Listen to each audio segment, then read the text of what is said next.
जैसे कि आप जानते हैं कि आज का ये जो प्रेस कॉन्फ्रेंस हमारे एलएचडीसी कारगिल द्वारा एक दो महत्वपूर्ण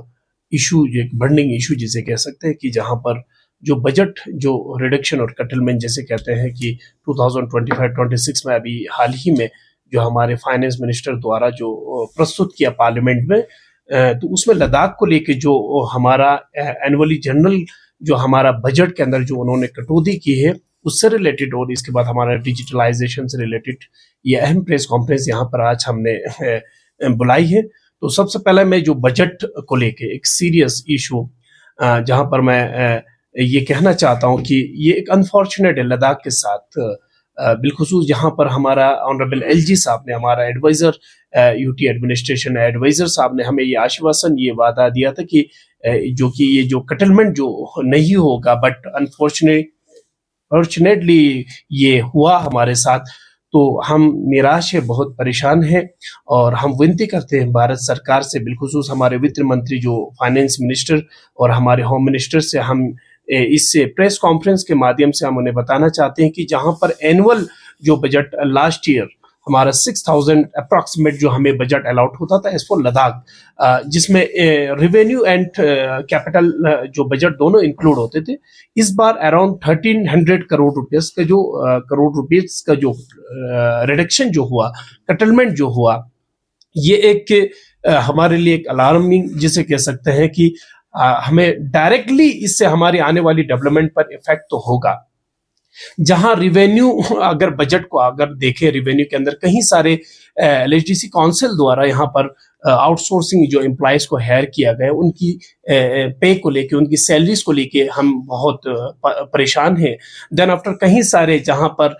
यूटी एडमिनिस्ट्रेशन, भारत सरकार कहते हैं कि लद्दाख के अंदर कि लद्दाख की यूथ को स्किल डेवलपमेंट की तरफ लेके जाए, उनकी यूथ को ट्रेन किया जाए, आइस स्केटिंग, स्नो स्केटिंग, जो भी उनके अंदर एक स्किल डेवलपमेंट के हमने कहीं सारे ट्रेनिंग कराए, लेकिन अभी तक वो लाइबिलिटीज एसोसिएशन को जिन्होंने यहाँ पे ट्रेन करा के गया है, ट्रेनिंग दे के गया, उनके कई सारे जो उनके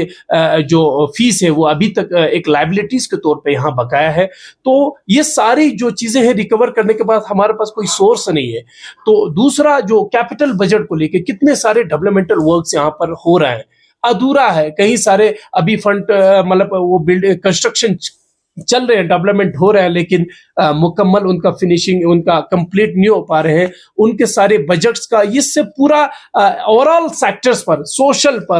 सोशल अगर सेक्टर में देखा जाए, आरएनबी, हमारा एसवीडी और जिनमें भी हमारे पीएचई और ये क्या नाम है इरिगेशन, सारे सेक्टर्स पे इस कटलमेंट का, इस रिडक्शन का जो है असर हमें देखने को मिल रहा है। तो सरकार से ये निवेदन है कि और यहाँ हमारा रिकॉर्ड स्पष्ट, अगर आप रिकॉर्ड उठा के देखें, सरकार के पास क्या बहाना है, क्या उनके पास एक्सक्यूज है कि ये रिडक्शन का हमारा रिकॉर्ड है। डिस्ट्रिक्ट करगिल, एलएचडीसी करगिल का मैं आश्वासन देता हूँ, गारंटी देता हूँ, 95% हमारा जो होते हैं बजट और फंड, हमारा यहाँ पर एक्सपेंडिचर हमारा 95% है। तो किसी का गुनाह हमारे सर पे फोड़ना और हमारे लोगों को इस कदर आप, जहां हमारा एलजी साहब हमें बार बार कहते थे कि हमारा भारत के अंदर पैसों की कमी नहीं, और हम देख रहे हैं भारत एक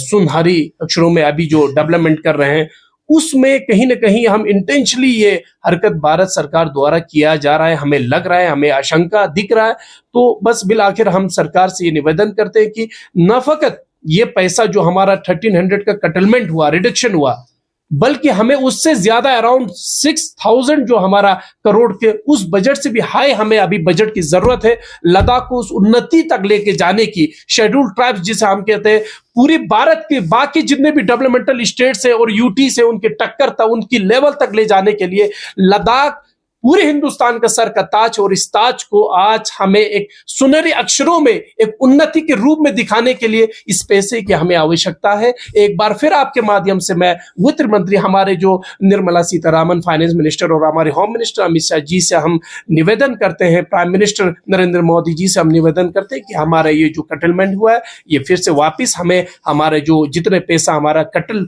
हुआ है, रिडक्शन हुआ है हमारे बजट में, ये वापिस लद्दाख